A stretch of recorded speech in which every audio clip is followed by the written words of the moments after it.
Hola, bienvenidos a una nueva conversación pendiente. Hoy con un escritor, con alguien que viene de abajo, como él mismo dice, con alguien que se ha hecho a pulso en este país difícil, un hombre que nació en Girardot o en Ricaurte, ya me corregirá.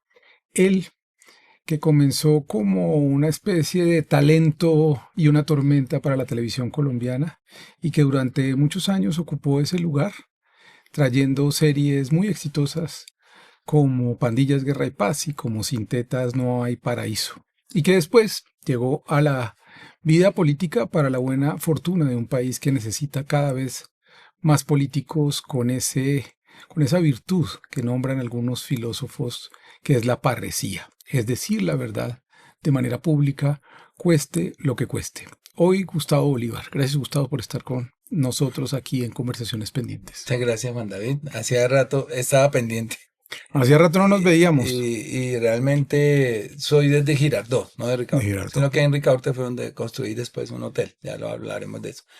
Y con Juan David pues fuimos compañeros de gabinete en el gobierno de Gustavo Petro y ahí hicimos buenas migas.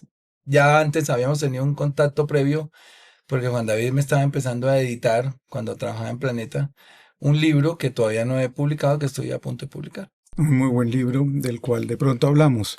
Y ahora que empiezas por ahí, por ese final que nos encontró también al final de este gobierno y en el que algunos renunciamos, es un consejo de ministros en donde utilizaste la palabra amor. Y parece que en un país patriarcal hablar de amor Mm. es complejo. Resulta una broma, resulta un chiste decir que uno ama a alguien, que Y uno más decirle amor, te amo a un hombre, a ¿no? un hombre. Porque enseguida lo asocian con homosexualidad o algo, un país muy básico, digamos, cuando el mismo Cristo le decía a la gente que los amaba, amados los Uno unos a puede los amar otros. como Claro. románticamente a otros hombres, uno puede amar eróticamente a otros hombres, también a mujeres, y eso no Y tiene ningún problema, y auténticamente también. auténticamente. Mm. El amor ha sido un tema en tu vida, ha sido un tema Mm. importante, ha sido algún legado que te dejó seguramente alguien de tu familia. Mi ¿Qué madre, mi significa el amor? madre, ¿Eso qué significa tu madre en tu vida? amorosa. Mira que todo el mundo eh, eh, como que se aterra de ciertas palabras. Digamos, aquí uno puede hablar de guerra o de madrazo y todos no se aterran tanto como cuando uno le dice a alguien, te amo. Mm. Cuando yo le dije al presidente, te amo, pues eso devolvió pues el boom, el tema todavía, me lo recuerdan en las reuniones a donde voy, pero se creó, se gestó en ese momento algo lindo. Y es perder el miedo a hablar de amor y a decirle a la gente, te amo. Yo, pues nosotros que hemos sido en mi casa muy cristianos, muy católicos, pues siempre mi mamá nos hablaba de amados los unos a los otros, no los hombres a la mujer y la mujer a los hombres, sino los unos a los otros.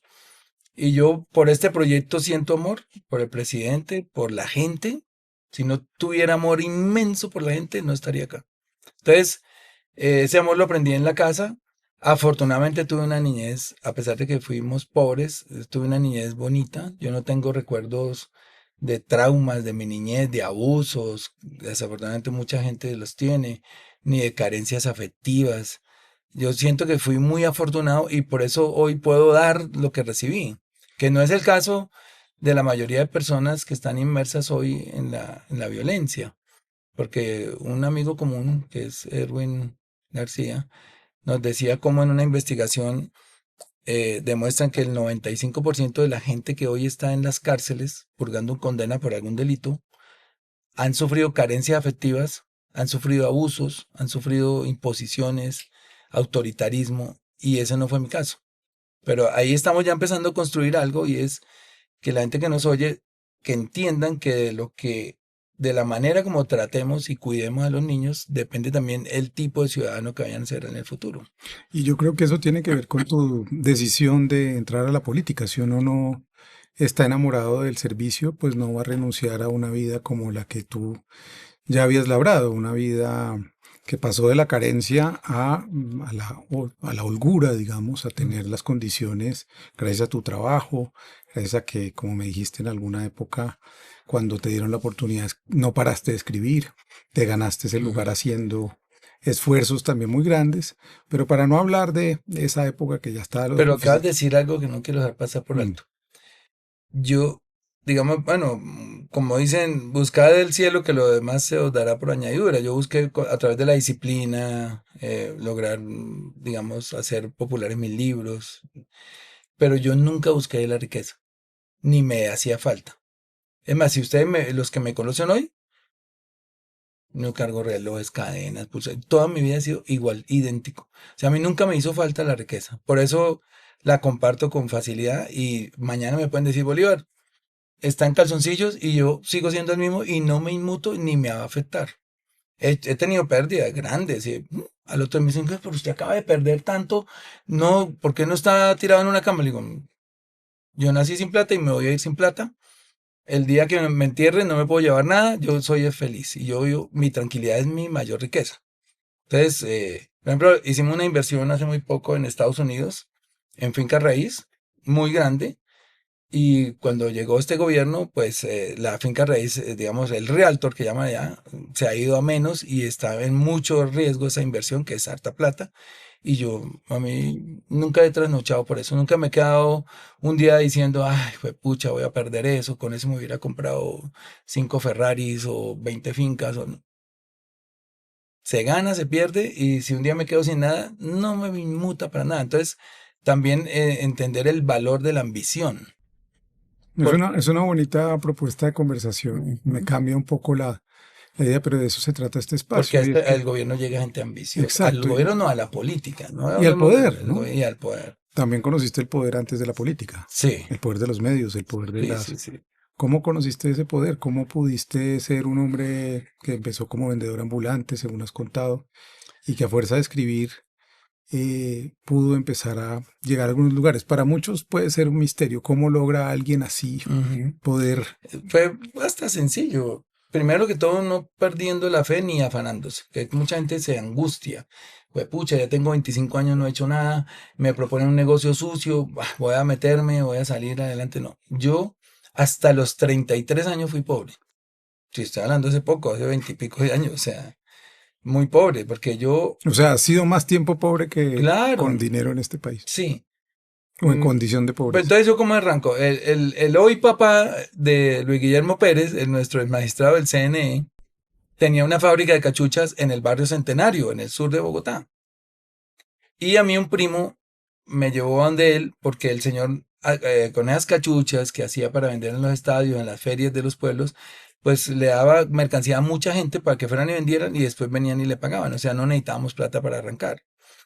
Y Luis Guillermo era uno de esos vendedores. Ahí nos conocimos con él. Y entonces empiezo a vender y yo descubro pues que trabajando los domingos, porque yo todavía estudiaba en el bachillerato y estaba chiquito, tenía 13 o 14 años, pues tengo plata para no pedirle a mi mamá, que acaba de llegar a Bogotá con 6 hijos. Mi papá acababa de morir.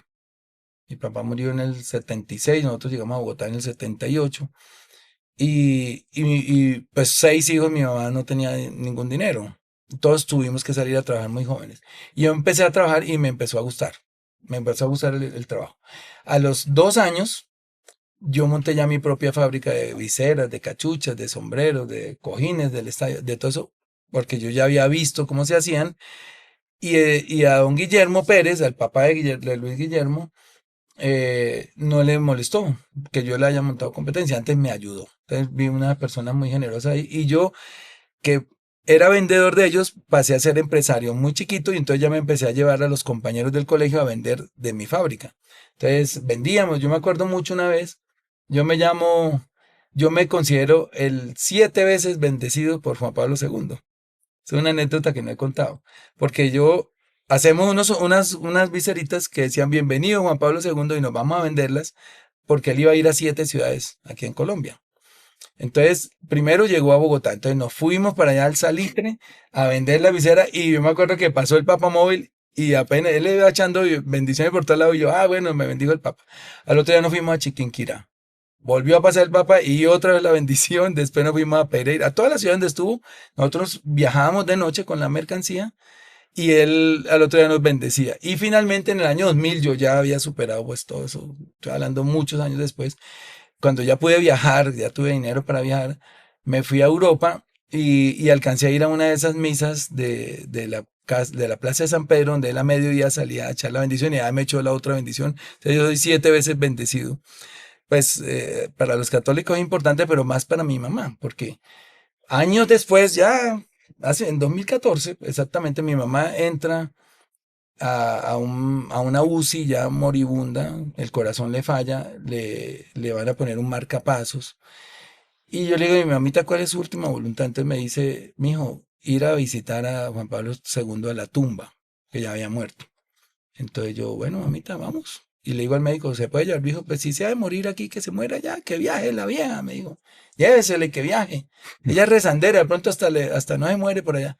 Entonces le dije a mis hermanos, ¿ustedes qué dicen?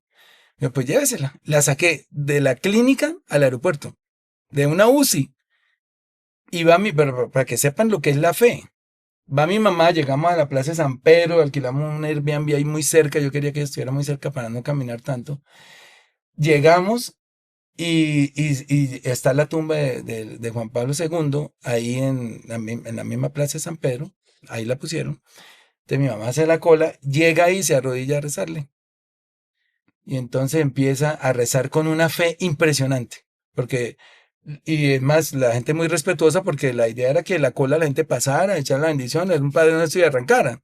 Y mi mamá se quedó media hora y la gente no le decía nada. Mi mamá ahí, de repente intentó levantarse y no pudo y levantó la manito, yo fui y le ayudé. Me dijo, mío, es que me entumí, no puedo levantarme. Y cuando la levanté me dijo, ya estoy contenta porque le pedía a Juan Pablo II, a Juan Pablito II le decía ya, que me diera 10 años más de vida y me los va a dar. Bueno, mi mamá murió el año pasado, en 2024. Bueno, fíjate, 10 años vivió. fíjate. Milagro en Roma, hay una La fe, película famosa, acuérdate. la fe, ella dijo, mi Juan Pablito me va a dar 10 años y 10 años vivió, mi mamita murió el año pasado. Eso para mí son unas cosas impresionantes de lo que hace la fe. Y yo he sido un hombre de fe. No pierdo la fe, yo nunca perdí la fe en mí, pasaron los 25, los 30, yo no me angustié, a uno le proponen todo tipo de negocios, yo a mí no me interesa, si me muero pobre no hay problema, yo le sigo apostando a la literatura, a mis libros, ahí le voy dando, en algún momento salen. Y así pasó. Llega el año 97, 98 y sucedió este episodio del crimen de Doris Adriana Niño en el apartamento de Diomedes Díaz. Y entonces yo digo, uy, yo había acabado de escribir un librito que se llamaba El Candidato, que era mi primer libro. Un librito Fíjate. ahí, Tu primer libro se llamó El El Candidato, eso Candidato. no lo sabíamos. Sí. Y lo vendía yo mismo en las librerías, iba yo ¿Y mismo en de las qué era? Era de cómo hacer campañas políticas con ética. Imagínense, de hace 30 años manteniendo la coherencia. Fue en el 95 que lo publiqué. Y yo con ese librito vivía, me compraban uno, me compraban dos. Y bueno, lo que hacen los escritores cuando empiezan que les toca publicar, pagar su propia edición y sobre todo ir a venderlos. Entonces yo lo vendía por acá uno al otro. Y en el 97, ese libro cayó en manos de un abogado. Y yo estaba en un restaurante con un amigo que se llama Villarraga, Armando Villarraga, un líder popular. Y me dice, venga, le presento al abogado de la familia Niño. Entonces se para Edgar Niño, que no son familiares, pero tenía el mismo apellido. Y me dice, oiga, leí su libro El Candidato, está muy chévere. ¿Usted por qué no se anima a escribir un libro sobre Diomedes Díaz? Yo soy el abogado de la familia, la parte civil. Pues sabemos que este señor asesinó a Doris Adriana y tengo el expediente y toda esa cosa. Y yo dije, bueno, pues miremoslo. Me dijo, si quiere le llevo el expediente. Le dije, listo. Y eso fue un punto de retorno hacia lo que soy hoy. Porque cuando llega el expediente a mi casa, el expediente medía 1,40. Era una cosa así. 66.000 folios. Yo, ¿qué? ¿Yo tengo que leer todo esto para escribir el libro? Sí. Oiga, me puse a leerlo. Oiga, Y lea, 9 meses leyendo y lea expedientes. Yo en ese momento estaba de novio con la mamá de Santiago, mi hijo mayor. Y ella estaba embarazada de Santiago. Entonces yo le dije, yo no tenía planes de irme a vivir con nadie, pero yo le dije, bueno, ella está en trabajo, yo también. Yo tenía una pequeña agencia de publicidad donde hacíamos etiquetas, cositas, estampados. Bueno, lo que me quedó de la venta de cachuchas de cuando niño yo seguí trabajando en cosas así y con eso me rebuscaba la vida. Y entonces le dije, vente acá y pues mientras crece la barriguita ahí vamos escribiendo y esa cosa. Y ella se fue y me ayudó a leer. Le dije, me va haciendo resúmenes de unas partes y yo de las otras. A los 9 meses acabé el libro. Y le empecé a llevarlo a las librerías, también editado por unos amigos míos. Ninguna librería creía en mí, pues ¿quién va a creer en un escritor nuevo? Y de repente el libro llegó a manos de los periodistas y empezaron a escribirme que para una entrevista. Entonces yo fui a entrevista ya a la televisión nacional a exponer mi tesis. Yo era el único hombre que conocía qué había pasado en ese apartamento, porque los jueces nunca leen eso, no tienen cómo leer todos esos expedientes.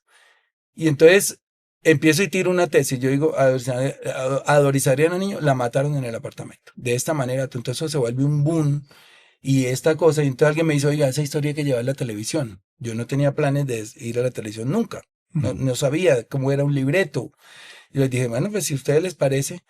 Entonces dijeron, bueno, entonces vamos a poner un libretista. ¿Usted sabe el libreto? Le dije, ni conozco un libreto. Entonces vamos a poner un libretista para que haga el guión. Entonces pusieron a un libretista que hiciera el guión. Yo lo leí, me pareció muy linda la técnica y todo esto. Y dije, uy, qué bonito es esto. Y resulta que esa empresa que hizo el piloto se quebró.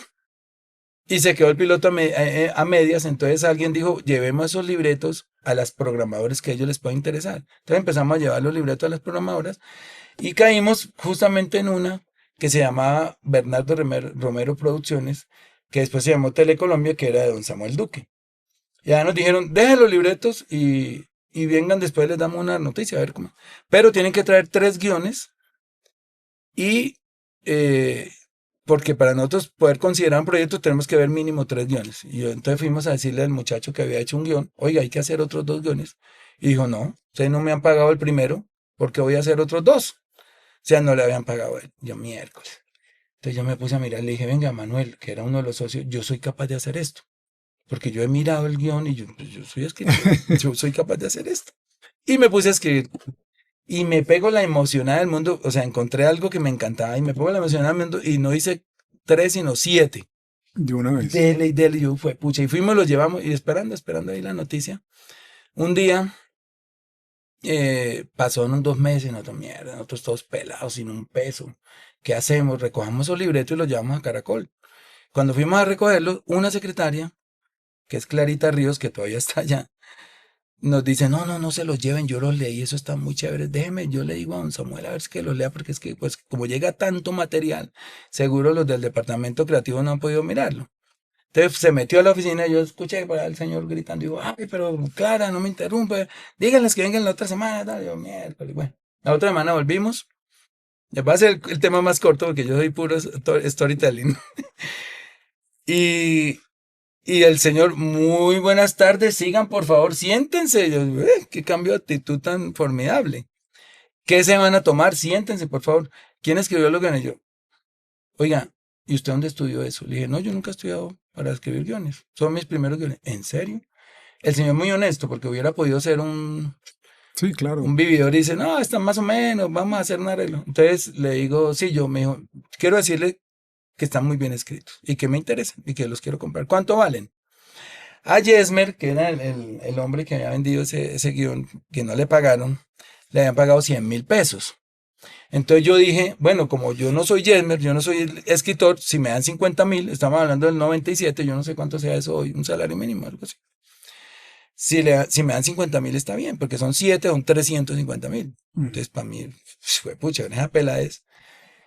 Y yo no sé a mí qué me pasó por la mente, pero cuando él nos preguntó cuánto vale eso, y Manuel le iba a dar como el precio que habíamos acordado, yo metí la cuchara y le dije, pero don Samuel, le vamos a ser sinceros, como yo nunca he escrito un guión, yo no sé cuánto vale un guión. Entonces, diga usted cuánto nos paga, tranquilo, que estamos para trabajar y tenemos ganas de trabajar. Entonces el señor se echa un carretazo, no, es que Caracol y RCN se retiraron del canal uno y del canal A porque les acaban de adjudicar un canal, eso fue en el 98.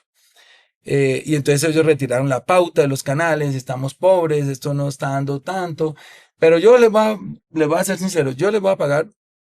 Yo solo les puedo pagar 1.800.000 por cada libreto. Entonces yo quedé así como sin habla. Y volteé a mirar a Manuel que tampoco entendía lo que estaba pasando. Y entonces el señor pensó, don Samuel pensó, Era muy poco. que era muy poquito. Dijo, no, pero tranquilo, hagamos una cosa, muchachos, porque es que yo quiero trabajar con ustedes. Voy a pagarles, nosotros aquí los programas tienen en promedio 15 puntos de rating. les voy a pagar 100.000 pesos más por cada punto de rating. O sea, si saca 16, le doy 1.900.000 y saca 17, le doy los 2 millones y ahí para arriba. Pues yo ya estaba pasmado porque yo en mi mente multipliqué 1.800.000 por 7, eso me daba, puta, 10 millones de esa época que yo en mi vida había visto. Y yo a todo le decía, bueno, sí, señor, bueno, sí, señor, sí, señor. Entonces yo, hijo de pucha, yo estaba endeudado, debía riendo, debía hacer servicios, yo estábamos en la cochina. Y salimos de ahí. Y yo ya para salir le digo, oiga, don Samuel, yo le dije a Manuel, pídale 1 millón, hermano, de anticipo para pagar las deudas, hermano. Te digo, bueno, listo, espera. Entonces don Samuel ya fue y recogió su maleta y bueno, muchachos, entonces nos vemos la otra semana para que firmen el contrato y todo. Y le dice don Samuel, qué pena con usted, usted nos podría dar un anticipo o algo. Y entonces el señor dice, ¿de cuánto? Entonces yo, acordándome que el señor tiene otra dimensión de la plata y de la cifra en la cabeza, le digo, no, lo que usted nos diga, don Samuel, tranquilo.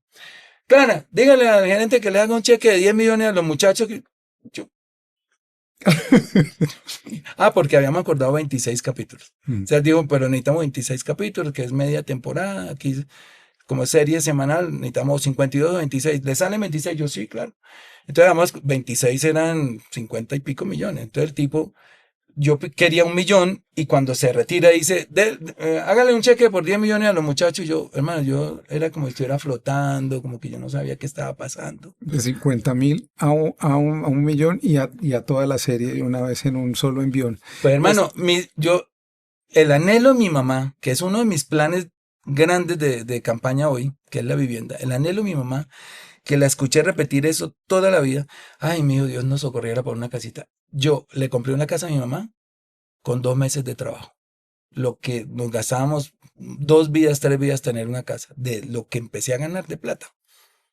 Entonces esa es la respuesta, qué pena tan Pero larga, no, maravillosa de cómo empecé a hacer plata. porque entramos por un lugar que es bastante plausible en tu historia y es los tecnócratas y en general los académicos y los periodistas te han criticado diciendo que un hombre común no puede llegar a la política y que cuando llega lo hace mal y que mucho menos puede aspirar a ser presidente de la República de este país, que no están preparados, que no saben de la estructura del Estado, y en cambio tú has demostrado que como senador hiciste una gran tarea, pero porque tú conoces algo que mucha gente no conoce. Y te quería preguntar entonces como primer tema ya político, tú conoces la economía popular de este país, tú conoces cómo se mueve esa economía popular y parece que a muchos se les olvida cuando hacen planteamientos económicos sobre el país.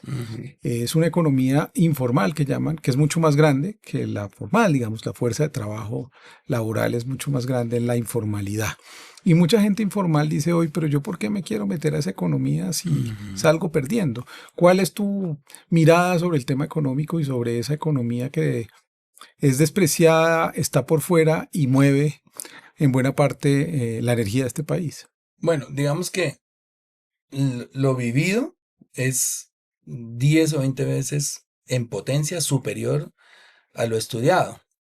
Entonces yo, por ejemplo, a mí nadie me puede venir a hablar de economía popular cuando yo fui vendedor ambulante más de 15 años y cuando a mí me llevaban en los camiones de la policía por el delito de rebuscarme la vida honestamente a lavar calabozos. Eso me pasó varias veces en el Campín.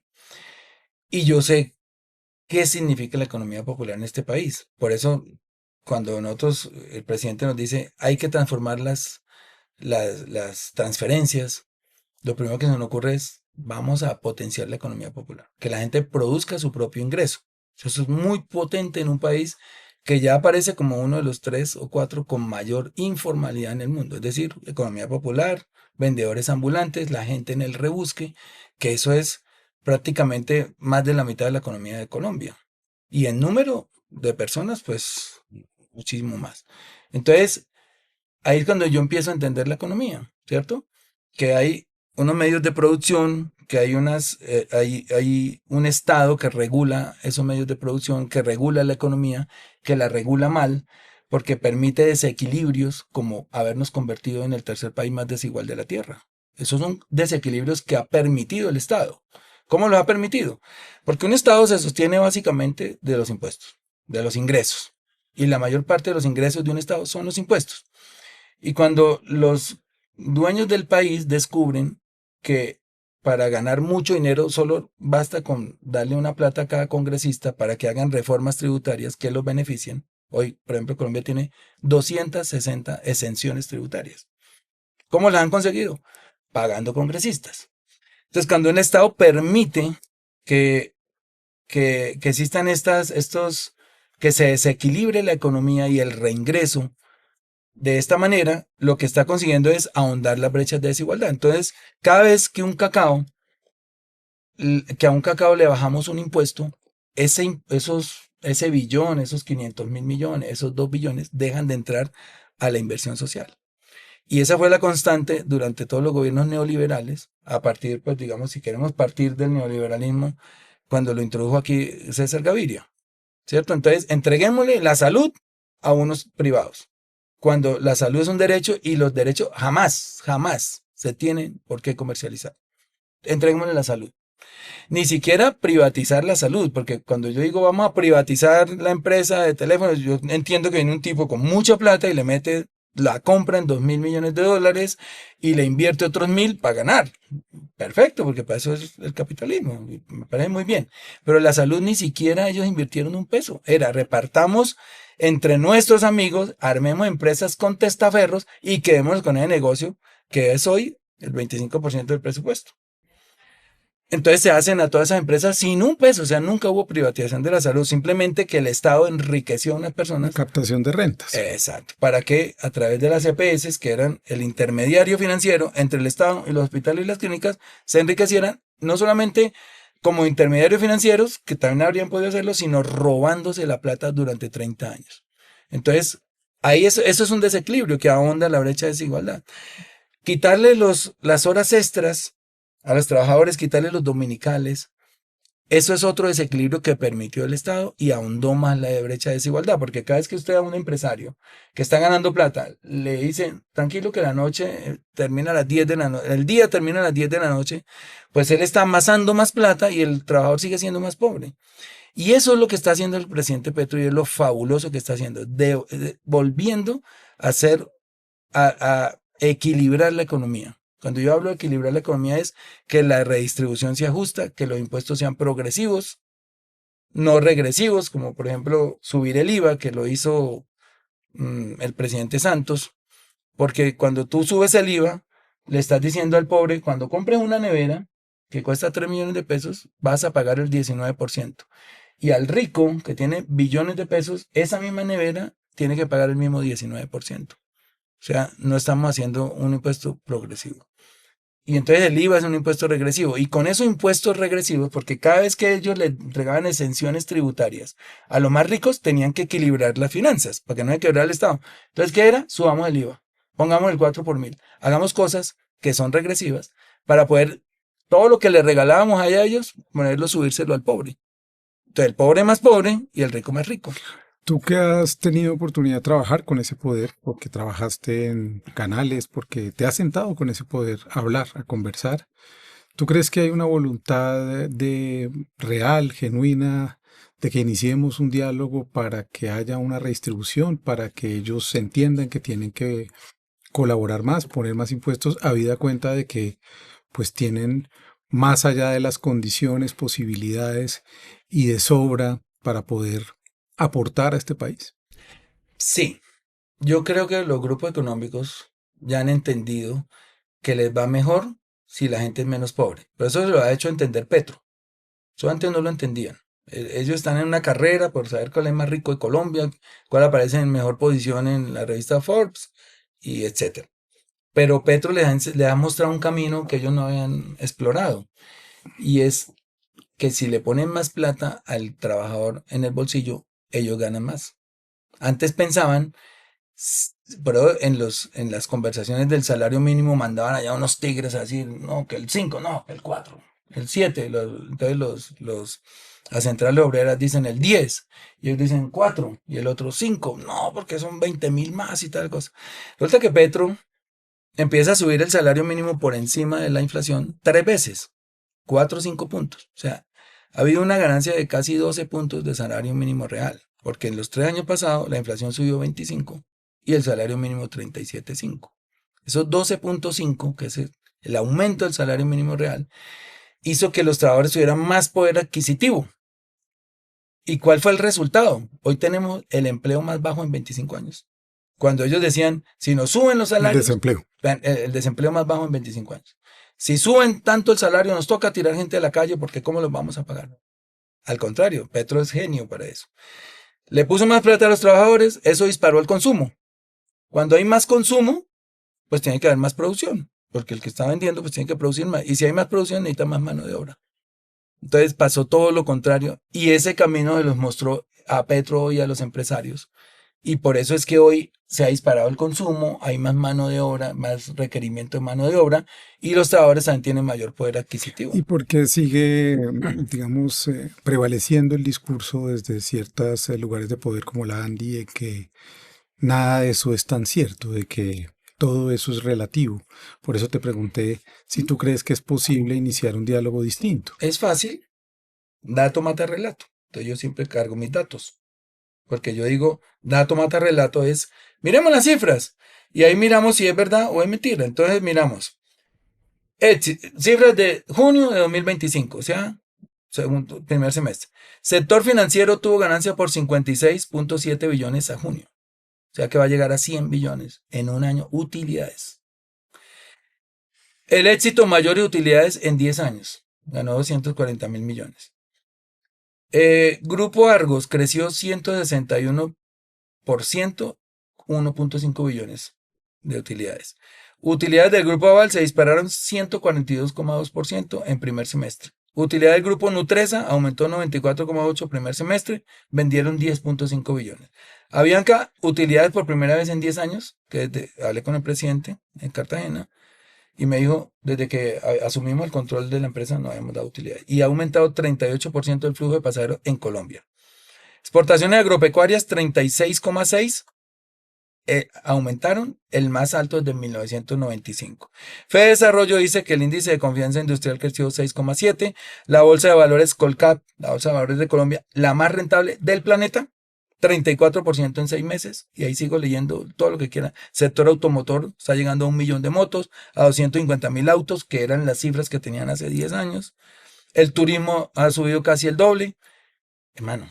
¿Y entonces qué es lo que Dato está pasando? mata relato. ¿Qué es lo que está pasando para No, ti? pues ¿Cuál que es tu análisis? que necesitan seguir mintiendo para que el país crea que hay que cambiar la manera de gobernar y que a Petro le está yendo mal. Y entonces, como son dueños de los medios de comunicación, pues utilizan ese poderoso amplificador para entrevistar a estos dirigentes gremiales que son más activistas políticos que dirigentes gremiales, y eso es lo que distanció al gobierno de los empresarios. ¿Y qué piensas hacer tú? Volver a unir volver a hacer esa sinergia. Sin esa sinergia ningún país crece.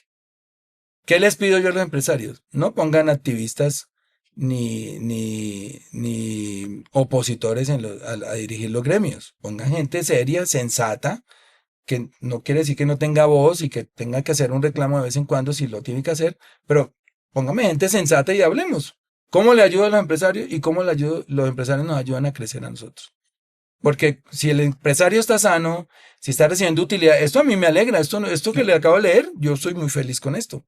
Porque el año entrante esto se va a reflejar en más recaudo. Este año no, porque pues usted sabe que uno declara renta, el año entrante declara lo de este año. Entonces, si este año las cifras siguen como están acá y el crecimiento va a llegar como a 2,5, quiere decir que el otro año va a haber un muy buen recaudo. Cuando el Estado recauda más dinero, baja el déficit fiscal. Y cuando baja el déficit fiscal hay más margen para inversión social. Entonces está clarísimo el cuento. ¿Qué les pido? Sentémonos con sensatez, sin barras bravas. Que es que vamos a invitar al presidente y lo abucheamos cuando llegue. No, hermano, ese no es el camino. A mí me han abucheado por decirles esto. Les digo, a usted le encanta que les digan mentiras. Porque entonces hace poco fui a la NATO y me abuchearon. Porque se paran ahí a decirles, es que vamos a bajarle los impuestos al IVA, le vamos a quitarle al IVA a los pasajes. Claro, porque la NATO es el gremio del turismo. Y todos se paran y los aplauden, se ponen de pie. Y yo padre, les digo, es mentira, compañeros, no les van a bajar los impuestos. No se puede, porque tenemos un déficit fiscal de 7 puntos y ningún país con un déficit fiscal tan alto baja impuestos. Le digo, bueno, me encanta que a ustedes les encanta aplaudir las mentiras. Pues sigan creyendo mentiras.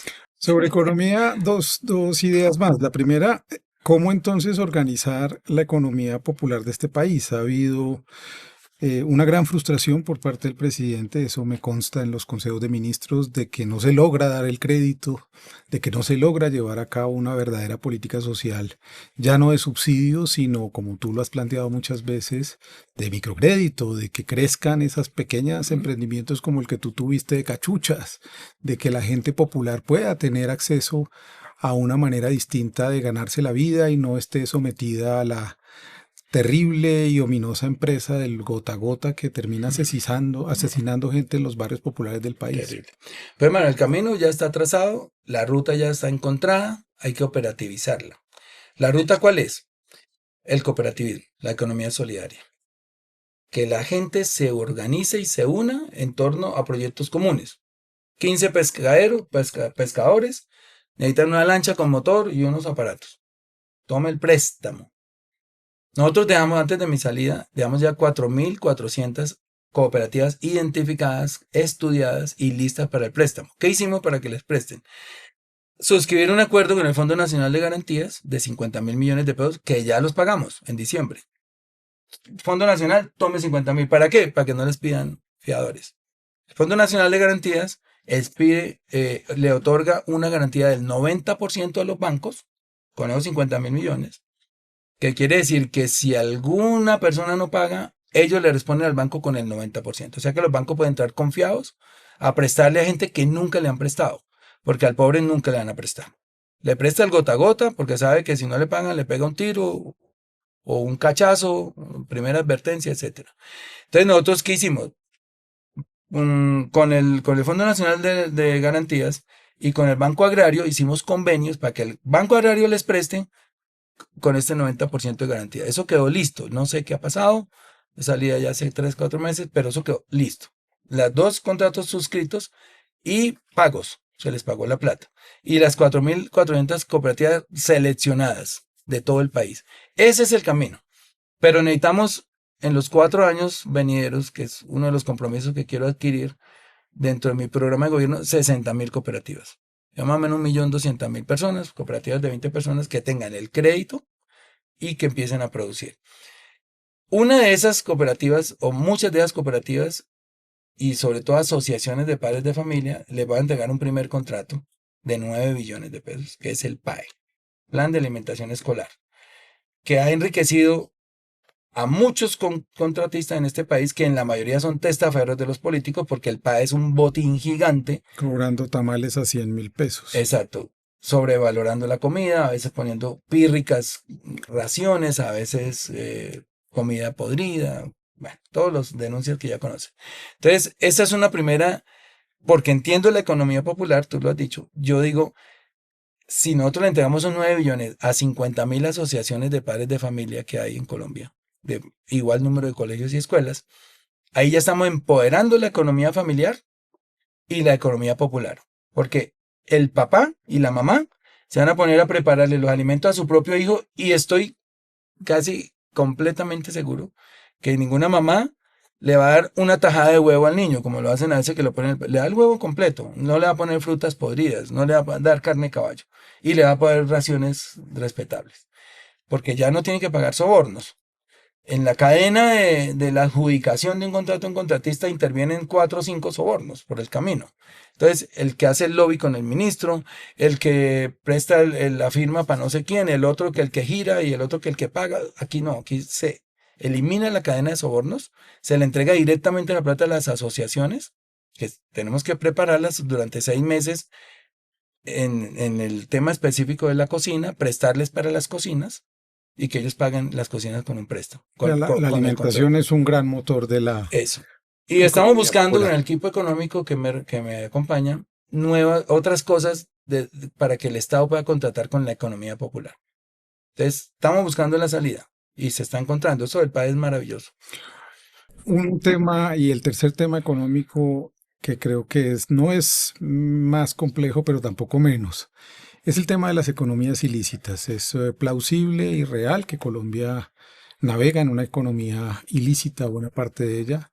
estamos plagados no solo de exportación de cocaína, sino tenemos minería, minerales raros, que viene un problema grande para el mundo en ese sector, extractivismo, que también el presidente y nosotros que defendemos el progresismo hemos dicho que eso tiene que terminarse, porque si no se va a terminar esta especie. Es increíble que la gente sea capaz de imaginar el fin de la especie en las ficciones posapocalípticas, pero no el fin del capitalismo extractivista Ujú. de esa manera tan brutal. Y contrabando entrando por todos los puertos. Entonces hay una especie de sistema, mecanismo que pues es muy complejo de imaginar y de pensar qué es lo que tenemos que hacer con esas economías ilícitas en este país, que además son organizaciones transnacionales que tienen pues satélites aquí, ni más faltaba. Ese es el gran problema de Colombia, el, el narcotráfico, el contrabando, que son una misma, hoy son lo mismo. Sacan la mercancía por los puertos libremente, comprando el puesto de director de la DIAN, que es una denuncia que está en la mesa y que no le han parado bolas, que la hoja de vida que apareció en el allanamiento de Papá Pitufo la había presentado un político al director de la DIAN y después apareció nombrado. Y era un puesto por el que pagaban, el mismo presidente lo dijo varias veces, 10 millones de pesos, 10 millones de dólares en campaña. Cuando le hacen la denuncia al presidente Petro, le dicen, a mí por ese cargo me daban 10 millones en campaña. Es decir, las mafias dentro de las campañas ya están asegurándose ciertos cargos para poder asegurar la impunidad de sus negocios. Entonces, ponen al director de las aduanas, el director les permite sacar los containers, acuerdan cuántos y cada cuánto y por dónde, salen con cocaína y entran con los dólares y con el contrabando. Eso, mientras nosotros no tengamos en esas direcciones de aduana policías honestos y personas honestas, no hay nada que hacer. Ahora, es complicado. Toca ponerle, vivir en un búnker y toca ponerle 100 escoltas, porque lo matan al otro día. Es muy complicado. Entonces, eso es un primer paso. Lo segundo, controlan las fuerzas públicas. Entonces, a mí me decían hace muy poco que yo quedé aterrado. Bolívar, lo escuchamos hablando de que acabar con la inseguridad es muy difícil, que por el narcotráfico. Nosotros le garantizamos que en 4 años, en tal sitio, no hay muertos. ¿En serio? ¿Y cómo hacen? Dice, no. Nosotros le damos esa garantía para que usted pueda mostrar resultados. ¿Y pero qué tengo que hacer? Nos da J1. Entonces yo le pregunto a mi ingenuidad, ¿qué es J1? El comandante de la policía. Así, de De frente. frente. Obviamente yo no acepto. ¿Cuántos aceptan? La mayoría. Entonces va a llegar uno de estos apellidos que conocemos, que les encanta la plata, y va a decir, listo, tome J1. Entonces, ¿qué quiere decir? Que la hoja de vida de un general me la pasa a una mafia para que yo lo nombre, y ese general les va a garantizar que se mueven libremente, que entran y sacan, y no matan gente, sí, está bien. Y esos son esos resultados cuando uno dice, uy, la ciudad de tal ciudad bajó la criminalidad enormemente. Están trabajando tranquilos porque los están dejando trabajar, es decir, traficar. Estamos llenos de desafíos porque si saltamos al otro tema que quería tocar contigo, que es la política a la que tú entras de alguna manera con una vocación, insisto, de energía, de inspiración en un momento progresista en donde aparece Gustavo Petro en el país, sin una ambición distinta a servir, porque pues tu plata ya tenías y dinero ya tenías y eso no era tu necesidad. ¿Cómo hacemos entonces con este sistema político que está instalado en el país, que hace parte, en buena parte de esto que estás describiendo, y que tú conoces y sobre el que has escrito, con el que has hablado, y que parece, digamos, la gran incógnita que no se puede resolver?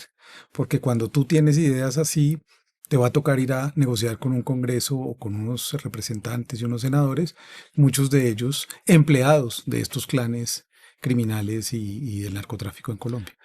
Lo más triste, Juan David, es que mi motivación fue haber visto a Gustavo Petro combatir las mafias, porque yo toda la vida he tenido esa vocación. Desde que me metí a trabajar con Luis Carlos Galán, después con Enrique Parejo, después con Petro, que son los únicos tres políticos con los que yo he trabajado en mi vida. Y mi gran tristeza es que hoy tenemos esas mafias dentro del pacto histórico. Eso a mí me mortifica. Y es lo que no me ha dejado salir, porque yo estoy ahí parado como un poste, haciendo resistencia, a pesar de todo lo que me hacen, para que esas mafias no triunfen dentro del pacto histórico. Y hay corrupción dentro del gobierno. Pues ya la vimos, Mm. una parte, después se sabrá si hubo más, y yo creo que sí. Pero hermano, venir uno a un proyecto político, abandonarlo todo, como lo hice yo, abandoné hasta la familia, que no debe haberlo hecho, para venir a luchar contra las mafias de este país y encontrarse que dentro de su movimiento también las hay. Entonces yo digo, hay dos caminos, me desilusiono y me voy y les dejo el camino libre, o sigo resistiendo, que yo prácticamente que mi campaña es resistencia. Entonces digo, yo sigo resistiendo, no me le voy a mover, obvio, con la peligrosidad que eso conlleva, porque es que yo no puedo creer que un proyecto político que por fin lleva el pueblo al gobierno a través de Gustavo Petro, por quien meto la mano al fuego, una persona totalmente honesta. Pero claro, cuando uno empieza a gobernar y empieza a ver que en esto hay 5.000 cargos distintos, ¿no? Pues pucha, uno dice 9, 10 superintendencias, 19 Juntas ministerios, directivas, fondos. 75 viceministerios, como no sé cuántas juntas directivas, ¿cómo se llama este? En el grupo Bicentenario hay 15 empresas gigantes, puede ser el tercer grupo económico más grande del país. Ahí está Findetera, ahí está En Desarrollo, ahí está el Banco Agrario, ahí está el Fondo Nacional de la Obra, una cantidad de empresas y entidades, el ICBF, el SENA, que solo el SENA tiene 800 sedes, el IFF 400, entonces uno dice, pues pucha, este estado es muy grande, y es muy difícil que un presidente pueda estar bateando y mirando por dónde se cuelan los ladrones que hay, porque la corrupción es estructural, es cultural, y más en la política. Entonces no es que la trajo Petro, es que estaba ahí. Y cuando se acercan, uno, como dice la abuela, ojos vemos, corazones no sabemos, uno confía en la gente. Por principios, quien es bueno confía en la gente. Y ahí es donde se cuelan también. Entonces, lo triste es que uno llegue a combatir la corrupción y se encuentre que la corrupción está dentro. Hay algo muy paradójico que te han enrostrado y que te han incluso insultado, que a mí me parece extraño que a alguien le hagan eso por decir lo que piensa, por decir lo que siente, más allá de que algunos consideren que no eres la persona y otros que sí. Y es que esa suerte de ingenuidad o esa suerte de resistencia no es para este país, no es para este momento, que así no vas a poder llegar y que entonces le harás daño al proyecto de izquierda si sigues insistiendo en hablar de esa manera, porque no sé si viste la serie sobre Carlos Menem. ¿La viste? No. Mírala porque está muy bien. A Menem, antes Menem hace una carrera enorme desde ser un marginal con el 2% hasta ya alcanzar a su rival. Y unas semanas antes de la elección final llega una persona con las maletas, que es su cuñado, y le dice, bueno, yo le lleno el estadio de River, pero aquí vamos a hacer, como tú dices, nos da J1. Entonces, se puede o no se puede ganar? ¿Y qué piensas tú de esa suerte de ataque que te han hecho y esa idea de que los ingenuos no están preparados para este país de malas conciencias y emociones tristes? O sea, si un país encuentra que una persona por ser honesta no sirve para la política, refleja lo que es ese país. Y me lo dicen de frente, todo el mundo. Bolívar, no es que usted pierde porque es que hay que hacer acuerdos, que hay que unirse con fulanito, con sutanito. Y yo digo, bueno, entonces yo estoy en un estado de reflexión porque yo estoy recorriendo el país. Entonces yo veo campesinos que están muy felices con la entrega de tierras del gobierno, que para mí me parece que uno de los grandes legados del presidente Petro es la entrega de tierras, devolverles además a muchos las tierras que les robaron en otros gobiernos con complicidad del Estado incluso. Y cuando ese campesino dice, bueno, porque yo hice esa promesa, yo le hice ese compromiso, vamos a llegar a 700.000 hectáreas, seguramente el presidente termina en 1.000.000, Gustavo Bolívar se compromete a entregarles otro 1.000.000. Entonces, el campesino dice, no son los 2.000.000 de tierras que vamos a tener si gana el pacto histórico, sino el 1.000.000 que vamos a perder si perdemos con el pacto histórico. Porque ya hay un candidato que dijo, vamos a destripar la izquierda. Entonces, el destripador va a empoderar al paramilitarismo. Y ese paramilitarismo va a llegar a despojar a los campesinos de la tierra que les entregó Petro otra vez. Que son campesinos inermes, tienen un machete. Llegan 40 camionetas a las 10 de la noche con hombres armados, se bajan todos, matan 3, 4 personas, desplazan a los demás, se quedan con las tierras nuevamente. Entonces ahí hay una responsabilidad y es un dilema que me tiene a mí, le confieso, yo casi nunca, esos dilemas me trasnochan, pero este sí. Y es Bolívar. Si usted fuera el candidato que la gente proclama, en las encuestas por lo menos lo hacen, y tuviera que hacer acuerdos con el diablo para que no vuelva a la derecha, ¿usted qué haría? Entonces a mí me plantea un dilema muy difícil, porque yo digo, en mi personalidad, no lo hice en Bogotá, no me importó el resultado. Yo aquí no se sube en esta tarima ningún corrupto, ni a mi campaña entra un solo peso de ningún corrupto. Y así fue. Hice un préstamo a un banco, que todavía estoy pagando, y ya. Y así te enrostran que perdiste Sí. la ciudad para la Sí, izquierda. porque claro, ¿no? Para ganar sencillamente le recibo la plata que me mandaban de un poco de sectores, maletines completos, pero yo no me vendo. Aquí tampoco me va a vender, pero llega el dilema es, ganaste primera vuelta, vas para segunda vuelta y estamos enfrentándonos al destripador o al que sea. ¿Aceptas la ayuda de ellos o permite que venga la derecha? Ese dilema, no tengo la respuesta aún, pero me cuestiona bastante, porque también hay una responsabilidad moral con la gente que sufre la violencia, con la gente, con los viejos a quienes van a contrarreformar y no tengo la menor duda, es decir, la reforma pensional que aprobamos y que le va a dar el bienestar y la dignidad en sus últimos años a 3.100.000 viejitos con 230.000 por mensuales, vienen a quitarla, porque los fondos de pensión mandan en el Congreso. Y si nos ven débiles y perdimos la presidencia, vienen las contrarreformas. Entonces van a desmontar la reforma laboral, van a desmontar la reforma pensional, van a quitarle las tierras que entregó Petro a los campesinos y van a empezar a hacer una cantidad de cosas que van a hacer que el país retroceda. Entonces explíquenme yo qué tengo que hacer ahí. Aunque las cifras de homicidios se mantienen más o menos estables desde 2014, en un 25-26%, 26 asesinatos, perdón, por cada 100.000 habitantes, la gente insiste en que está creciendo la violencia. Y uno diría que va a crecer si el diálogo político no entiende que tiene que dar ejemplo. ¿Tú ves eso posible, un verdadero diálogo político con Sí, los opositores? ¿Crees que es posible que tengamos un poco más de compasión por la gente que realmente está sufriendo en miles de pueblos, municipios, territorios colombianos a los que están asesinando de nuevo líderes sociales? Van más de 430 firmantes de paz asesinados. Es decir, volvemos a encarnar el pasado para decirle a la gente que mientras los políticos siguen en unos debates encarnizados, a ellos los siguen asesinando. ¿Cómo promover el ejemplo y un diálogo político distinto en este país? ¿Tú crees que eso es posible? sí, ¿Y sí, bajo qué presupuestos? sí, ya algunos empezamos. Por ejemplo, cuando el lamentable asesinato o en ese momento atentado a Miguel Uribe, la Defensoría del Pueblo y la MOE, varias entidades preocupadas por el escalamiento del lenguaje agresivo dentro de las campañas, nos citó a varios candidatos y firmamos un acuerdo. Yo lo firmé. Y es, vamos a desescalar el lenguaje, el insulto en las campañas. Y yo, usted me ve, no, yo no estoy insultando a nadie, estoy haciendo una campaña limpia, yo no digo nada. Digo cosas porque yo no soy, yo por ejemplo, en el caso de una disputa que ha aparecido en Colombia Humana porque yo siento que le estaban restringiendo la democracia a las bases, pues yo levanto una voz, pero yo nunca lo he hecho con grosería, simplemente les pido, oiga, dejen participar a las bases, porque no pueden entrar las bases a participar, han cargado ladrillos toda la vida.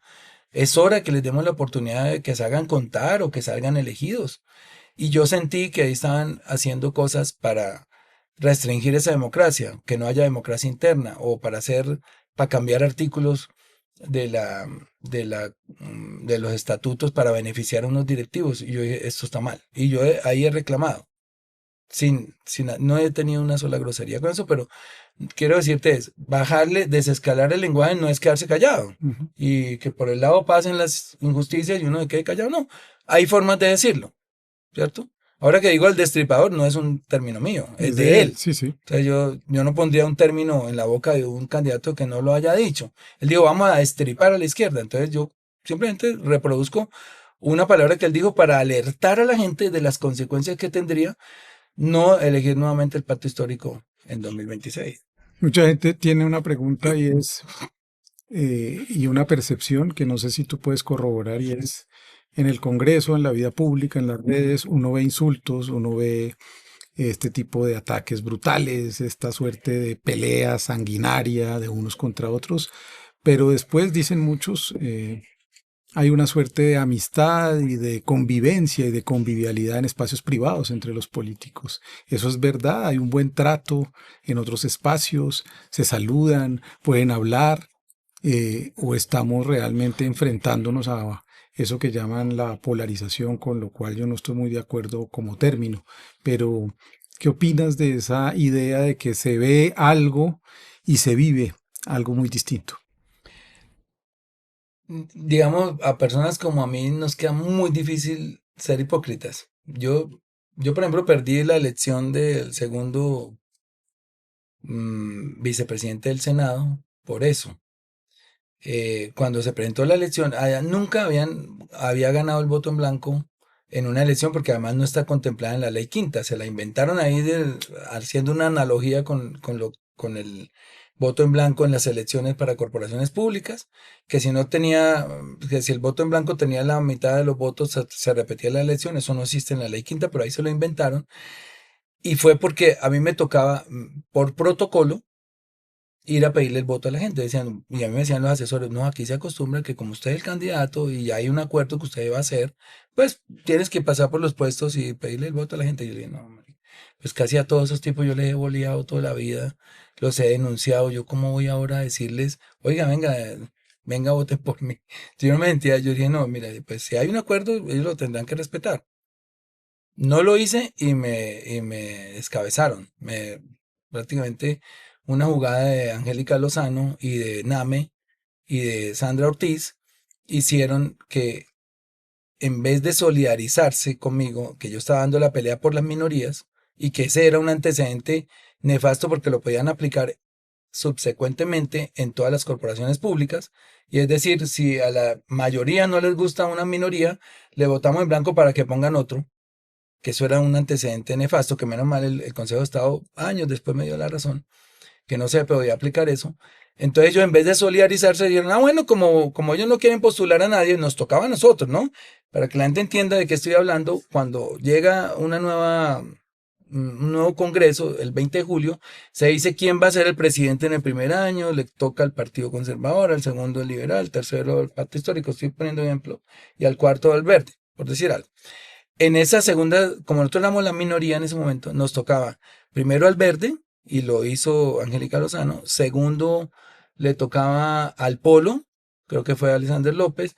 Tercero, nos tocaba a nosotros, o sea, a mí, que era la mayor votación además de la izquierda. Y cuarto, le tocaba, creo que a la UP. Entonces, como me tocaba a mí, yo dije, pues bueno, ya. Y cuando ellos arman esa cosa del voto en blanco, el Partido Verde, en vez de solidarizarse con nosotros, salen y proponen un candidato y proponen a Name. O sea, una cosa muy sucia, muy cochina.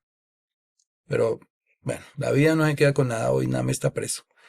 Y entonces ellos y Sandra Ortiz salen y postulan a Name. Yo les digo, oiga, pero ustedes cómo le van a hacer el juego al poder, a las mayorías que nos están aplastando como minorías. Están desconociendo el acuerdo. No les importó y lo nombraron. Y me burlaron. ¿Por qué? Porque no fui hipócrita.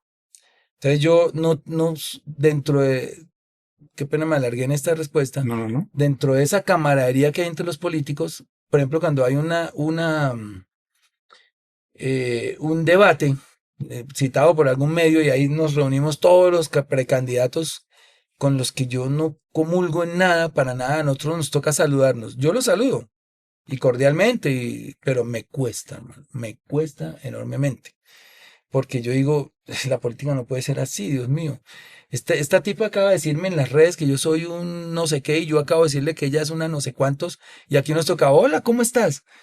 Bueno, son cosas que he ido aprendiendo, muy difíciles, pero en la vida real pasan. Y he puesto un ejemplo de cómo cuando robaron acá el carrusel de la contratación a Bogotá, todos los políticos eran de diferentes partidos. El alcalde era del Polo, de izquierda, el contralor era del Partido Conservador, Miguel Ángel Molares Rusi, el personero era un indígena, que era Rojas Birri, los concejales eran de todos los partidos, todos participaron en esa repartija.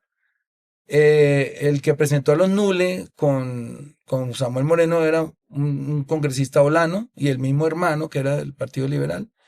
Y entonces uno dice, todos estos tipos, hermanos, se reúnen a robar, pero después nos ponen a nosotros a matarnos por las redes. ¿Sí? A defender a este, a defender al otro y nos puteamos y en las casas peleamos con las familias y ellos arriba reparten la plata.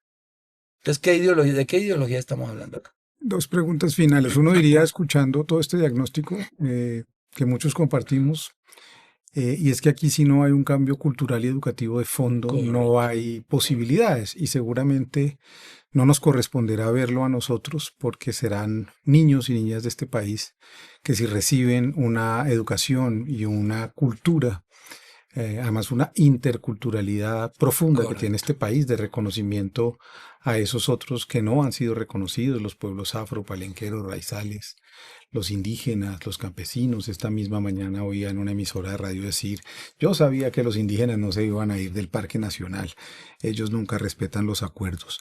Así es este país, así sigue hablando este país de los otros. ¿Qué imaginas tú como posibilidad de cambio educativo y cultural profundo? También para invitar a los maestros a pensar de nuevo, también para invitar a las familias a que transformemos la cultura del cuidado, de la convivencia. Pues justamente eso es lo que me hace a mí mal político. A mí cuando me dicen, ¿usted qué piensa para cambiar esto? Le digo, empezar a educar desde la temprana a los niños. ¿Y en cuánto tiempo? En 20. No, no sirve. Ellos quieren que sea el otro año. Entonces, pongo un caso muy común. Cuando empezamos a hablar de la inseguridad en Bogotá, eh, el alcalde Galán dijo, en mis primeros 100 años, 100 días, yo acabo la inseguridad y me voy a ir a gobernar a Kennedy, voy a acabar el tren de Aragua y el no sé cuánta y no sé qué. Y Bolívar, ¿en cuánto? Yo le dije, en 2038, para los 500 años de Bogotá, yo voy a entregar una generación de niños educados bilingües. La gente no le sirve eso, Se burlaron de ti. vota por la mentira. Hoy Bogotá tiene más que, es de los pocos ciudades donde ha crecido el homicidio, porque el homicidio en general ha bajado unos poquitos décimas, ni que era puntos. Porque a la gente le encanta que le digan mentiras. Y cuando aparece una persona que le dice con honestidad que este país no cambia, si no empezamos a educar a los niños desde ya en la honestidad, en desescalar, ni siquiera desescalar, sino desaprender el machismo, La en ambición. valorar a la mujer, si no empezamos en las ambiciones, si no les damos amor, sino que lo que cambia este país es una nueva generación. Y una nueva generación pues se ve reflejada en 20 años. Y no les gusta, quieren cosas, quieren que les digan mentiras y resulta que si alguien le hubiera prometido esto en el 2020, en el 2000, y ellos hubieran aceptado esa propuesta, hoy ya tendríamos una nueva generación, pero la van aplazando por las mentiras, les encantan las mentiras. Y yo siempre les digo en todos los escenarios, aplaudan al que les dice mentiras, tranquilos, bien puedan. Yo arreglo eso en 20 años, si les sirve. Ah, no, no me sirve, ¿no? Entonces elijamos al que dice que en 2 años, y en 4 años elijan a otro que diga en 2 años, y en 8 a otro que diga en 2 años, y en 20, que ya era el tiempo que yo había pedido, estamos todavía igual con las mismas... Pero una presidencia dura 4 años y parece que también el mundo patriarcal le cuesta ceder el turno, le cuesta asumir relevos, dejar que los más jóvenes vayan ocupando puestos, formar Pero no nuevos arranca el líderes. proceso, no tienen que arrancar el proceso. Y Yo, por que, ejemplo, cuando dije, en 2038, ¿por qué una generación bilingüe? Pues porque duran 11 años estudiando. Tienen que empezar, más los 3 de preescolar son 14 y estábamos en 2023, entonces son 15 años. Y yo les entrego una generación de bachilleres de colegios públicos bilingüe. Y que además, si desde el sexto, durante el bachillerato les damos una carrera, porque pueden, hoy se puede, un niño puede aprender programación incluso desde más chiquitos. Entonces, si nosotros entregamos una generación bilingüe y con un título, ¿por qué se puede ir a la delincuencia un niño de estos? No hay forma. Van a insertarse en un mercado mundial, van a tener ingresos, van a ser otro tipo de personas. Y eso es lo que cambia la realidad de un país. Y por eso es que digamos, y acortamos una brecha de desigualdad enorme en la educación. Y es que el niño de familias pudientes termina su bachillerato ya con otro idioma. Un niño de un colegio público jamás accede a otro idioma. Y entonces el mercado laboral absorbe rapidito al que tiene dos idiomas. Y el niño se va rezagando. Entonces, acortar brechas de desigualdad también en la educación. Y esa es la manera. Yo lo haría, ya, yo no soy demagogo, yo sé que no podemos hacer un plan de esto. Yo en Bogotá lo hubiera hecho, porque ya sabía cuántos maestros necesitaba, cuánta plata costaba eso.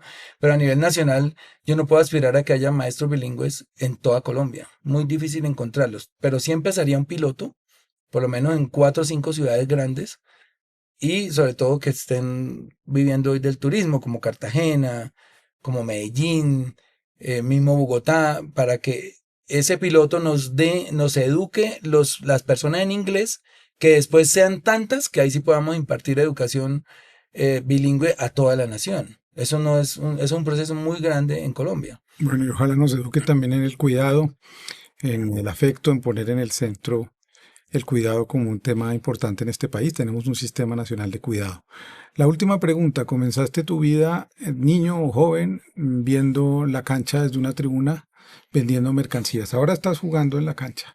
Todavía no eres el capitán del equipo, pero quieres ser eso. ¿Cómo ves el país y cuál es tu esperanza para seguir insistiendo en que quieres conducir ese equipo, ser el 10 y pasar el balón a que corresponda, a ver si podemos jugar mejor? Yo, mira, honestamente, pues obviamente por ser tan petrista, pues me van a decir que no soy objetivo, pero honestamente, porque he recorrido este país y he ido a ver los cambios, yo siento que se está haciendo un cambio profundo en Colombia, no menor. Y pongo este ejemplo siempre. 2 ejemplos rapidito.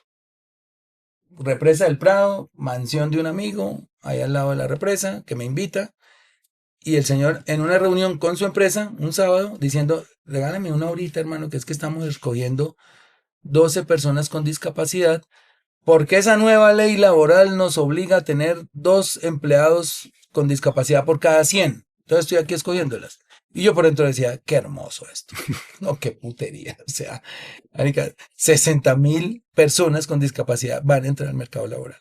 Viva Petro, marica. Entonces yo digo, ya no soy defensor del cambio, no, enamorado del cambio. Cuando vi a señora ya buscando los 12, y además me empieza a contar, me dice, ¿cómo te parece que llegó una persona que es muy hábil para lo que le preguntan, pero no habla?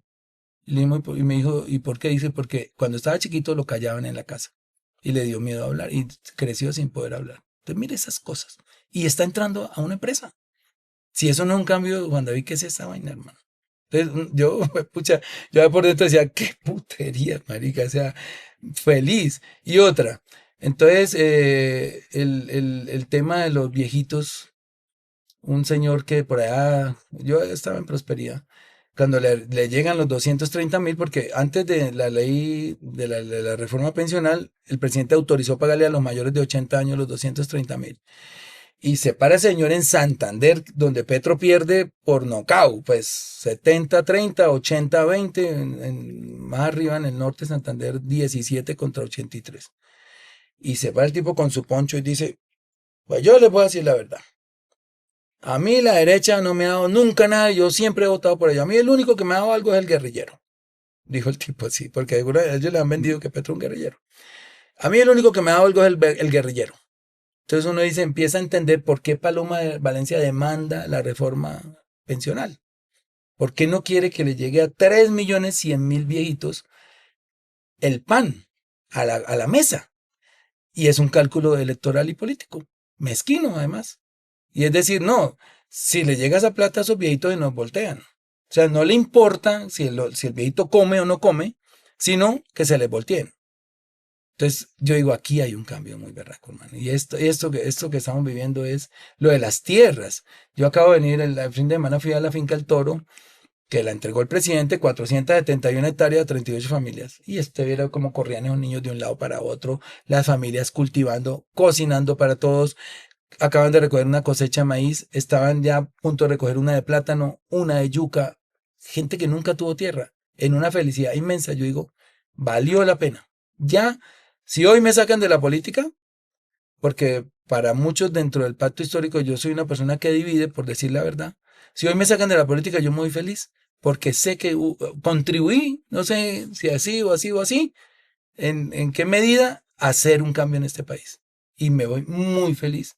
Y yo le digo a la gente, no pierdan esta oportunidad de reelegir el pacto histórico, porque si profundizamos este cambio, este país va a cambiar y es la vía más larga. No se va, en 3 años no se hace un cambio, en 4 tampoco, ni en 8. Pero es la vía larga a buscar una paz verdadera. Y si Esa no es. quedas de capitán, ¿estás dispuesto a ayudar a la o al Sí, que sí, sí, quede? sí. Primero no voy a hacer el obstáculo para volver. Si yo quisiera montar una división, me iba para primera vuelta. Yo soy Gustavo Bolívar y yo tengo opinión y yo voy ganando las encuestas, me voy a primera vuelta. No, nunca voy a hacer eso. Yo soy una persona soldado del proceso, militante del proceso. Le jalo a las dos consultas, pero pido garantías. Pido garantías. Por ejemplo, dentro de todas esas mafias que armaron, me eliminaron mis candidatos de las regiones. Porque resulta que les dije, no pueden ser a la vez directivos de Colombia Humana y a la vez candidatos. Sean una de las dos cosas. Y ya me volví enemigo por pedir eso. Y entonces, como son directivos y tienen en la mano los avales, entonces me sacan mis candidatos. Me han sacado muchos candidatos de la región. Entonces digo, denme garantías. Yo no estoy pidiendo que me den más a mí que a los demás. Y entonces yo cuando veo todas esas cosas digo, bueno, ahí yo sigo resistiendo, ahí me quedo. No me van a mandar a la división, yo no voy a vivir el pacto. Si algún día me toca irme, el país ya verá qué hacen. Pero yo voy a estar en esta consulta y si la gano voy a estar en la otra. Resistiendo, resistiendo la llegada de personas que a las que no les duele este país, que están con otra agenda distinta y es la agenda de sus bolsillos. Yo eso lo voy a resistir hasta donde pueda. La gente irá hasta donde nos deja llegar. Pues Gustavo, gracias. Para mí ha sido muy grato compartir un pedazo de mi vida contigo, con alguien que habla con esa franqueza, con esa parresía, que se le mide a decir lo que dice y ojalá volvamos a tener otra conversación pendiente. Claro, no, nos quedaron temas por ahí. Con Y a mucho gusto. ustedes, muchas gracias por otra conversación pendiente. Recuerden que nos vemos los miércoles a las 7 de la mañana, de la noche, perdón, y los domingos a las 7 de la mañana en el canal de YouTube Juan David Correa.